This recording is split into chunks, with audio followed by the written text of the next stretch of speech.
नमस्कार मित्रमैत्रिणींनो, कसे आहात? मजेत ना? कथा विश्व चॅनलवर आपणा सर्वांचं मनपूर्वक स्वागत. तर आज मी घेऊन आली आहे यशोदा तीच खरी स्त्री ही दीप्ती अजमेरी लिखित कथा. सुमी आज जरा लवकरच नंदाकडे निघाली होती. आज तिला नंदाच्या घरी लवकर बोलवलं होतं. बाहेर बसलेल्या बायकांच्या गोडक्यात चर्चेला उधाण आलं होतं.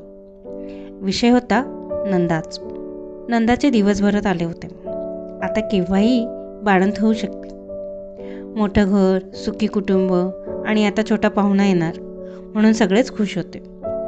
सगळ्यांना फार आस लागली होती की मुलगाच होणार. त्यासाठी तर कालिकेला आव्हान केलं होतं. प्रसाद आणि आशीर्वादासाठी पदर पसरला म्हणून. कालच कालिकेचा यज्ञ झाला होता. पूजा सोहळा फार छान पार पडला होता. सुमीही होतीच मदतीला. नंदाच्या सासूबाई सांगत होत्या त्या कशा सुनेची काळजी घेतात, पाणी भरतात, सगळी कामं स्वतःच आटोपतात असं मोठ्या दिमाखात सांगत होत्या. म्हणूनच तर बाई लावली घरकामाला. तीच ही सुमी. साऱ्या बायका त्यांचं बोलणं कान लावून ऐकत होत्या. मुलगाच होईल हो म्हणून वानवतही होत्या नंदाच्या सासूला. त्या पण मोठ्या ऐटीत नातवाची हौस पुरी करीन, मांडीवर खेळवीन. तसा मुलगा हो की मुलगी, पण बाळ सुरक्षित आणि धष्टपुष्ट येऊ दे असं सांगत होत्या. सुमीही मोठ्या आशेने त्यांच्याकडे बघत ऐकत होती. मला पण सासू असते तर अशाच असता असं सहज तिच्या मनात येऊन गेलं. सुमी हे सगळं ऐकून भारावून गेली खरी, पण तिचं मन भूतकाळात डोकावू लागलं. 2दा बाळंत झाली, पण लेकरांची तोंडंसुद्धा बघायला मिळाली नाही. मृतच जन्माला आली आणि मी शुद्धीवर यायच्या आधीच त्यांना माती देण्यात आली. माझं नशीबच फुटकं. या विचारांच्या तंद्रीतच असताना उंबरठ्यावर अडखळत ती घरात शिरली. सगळी कामं सुमी नंदाच्या सांगण्याप्रमाणे करत होती. सुमीनं भरभर आपलं कामं आवरून ती आपल्या घरी गेली. मी आई झाली तर मलाही आईची माया कळेल सहज तिच्या मनात एक विचार येऊन गेला आणि पुन्हा एकदा भूतकाळ आठवून मन खंबीर करून डोळ्यातली आसवं पुसली आणि देवाच्या प्रतिमेला नमस्कार करून ती झोपी गेली. दुसऱ्या दिवशी सुमी नंदाकडे गेली तेव्हा घरात जरा लगबग सुरू होती. नंदा कण्हत होती. सासूबाई सुईणला घेऊन नंदाच्या रूममध्ये गेली. काही वेळातच ती सुईण बाहेर आली आणि अजून अवकाश आहे असं सांगून ती निघून गेली. एवढं चांगलं घरानं पण सुनेला हॉस्पिटलमध्ये दाखल न करता सुईणला घेऊन येणे सुमीला जरा नवलच वाटले. पण मोठ्या लोकांना आपण काय बोलणार म्हणून ती आपल्या कामाला लागली. सुमी घरातली आवराआवर करून आपल्या घरी जाणार. तेवढ्यात नंदाच्या सासूबाईंनी सुमीला आवाज दिला आणि मदतीला रात्रभर घरी थांबण्यास सांगितलं. सुमीही नंदाच्या काळजीपोटी घरी थांबली. सुमी थांबली खरी, पण विचारांच्या घेरातच झोपी गेली आणि कोणाच्या तरी ओरडण्याच्या आवाजाने सुमीला अचानक जाग आली. नुकतंच उजाडलं होतं. नंदाची सासू नंदावर ओरडत होती. कुठली अवदसा घरात आणली सकाळी सकाळी? एकतर पोरगी जन्माला घातलीस, वरून ती अशी काळी. हिला बघण्यासाठी माझ्याकडून कामं करून घेतलीस का? यासाठी तुझे लाड पुरवले काय?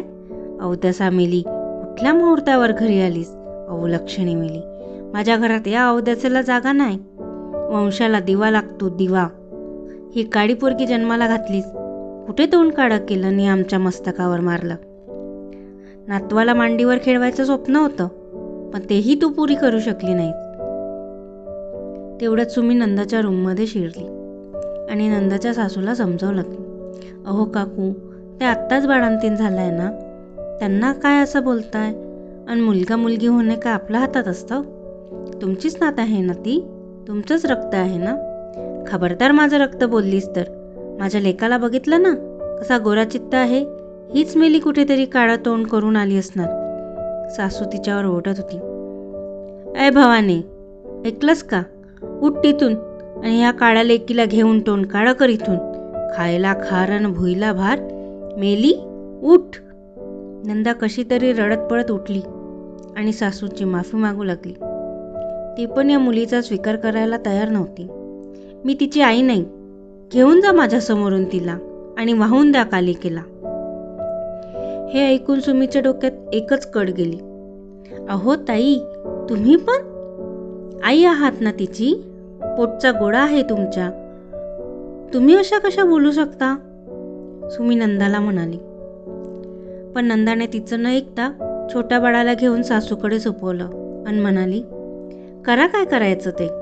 हे बघून सुमी त्या दोघींनाही बोलू लागली.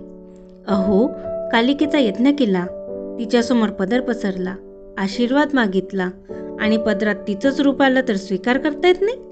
मग कशाला तिच्या पूजेचं सोंग करता? परवा तर मोठ्या बाता मारत होत्या बायकांमध्ये, मुलगा हो की मुलगी, बाळ धष्टपुष्ट असायला हवं. मग आता काय झालं? एक आईच आपल्या लेकराला स्वीकारत नसेल तर अशा नाटक्या आणि थोटाण करणाऱ्या सासवांचं चांगलंच फोपावतं. तुम्ही स्त्री असून आपल्या घरात येणाऱ्या स्त्रीची तुम्ही शत्रू असल्यासारखं वागता. स्त्री जातीला खरं तर तुम्हीच कलंक आहात. त्या छोट्या जीवाचा काय दोष आहे? काय तर म्हणे ती मुलगी आहे, रंग काळा आहे. अरे, तुम्हाला जन्म देणारी पण स्त्रीच होती ना? तुम्ही पण स्त्रीच आहात ना? प्रत्येक स्त्रीमध्ये एक आई उपजत असते असं म्हणतात. पण ते आज साप खोटं निघालं बघा. घरात मुलगा पाहिजे, पण त्याला घडवणारी नको. जिजाऊचे, सावित्रीबाईचे आदर्श सांगता, पण घरात जन्म घेणाऱ्या मुलीला जिजाऊ बनवण्याचे धाडस नाही तुमच्यात. नाही, लायकीच नाही तुमची. तुम्ही काय, तुमच्या 7 पिढ्यात कधीच मुलंच जन्माला येऊ नये. धिक्कार आहे तुमच्या खोट्या मोठ्यापणाचा, पैशाचा आणि त्या शिक्षणाचा. सुमीने त्याची मुकलीला कुरवाडत आपला कुशीत घेऊन ती सासूसुनेचा निरोप घेऊन निघाली. आणि कालिकेच्या रूपाचं, आपल्या परीचं, आपल्या चिमुकलीला, आपल्या हक्काच्या, तिथून तिला कोणीही हाकलून लावणार नाही, तिचा कोण तिरस्कार करणार नाही, अशा हक्काच्या जागी आणलं. आपल्या छोट्याशा झोपडीत चिमुकलीचं मोठ्या आनंदाने स्वागत केलं. एक आई होण्यासाठी देवकीचं असणं गरजेचं नाही, पण यशोदासुद्धा आपण होऊ शकतो, हे सुमीला आज कळले. एक आई ही आईच असते, मग ती यशोदा का असेना, पण आईची ममता ज्यांना कळते तीच खरी स्त्री. तर मैत्रिणींनो, कशी वाटली ही कथा? नक्की कळवा. धन्यवाद.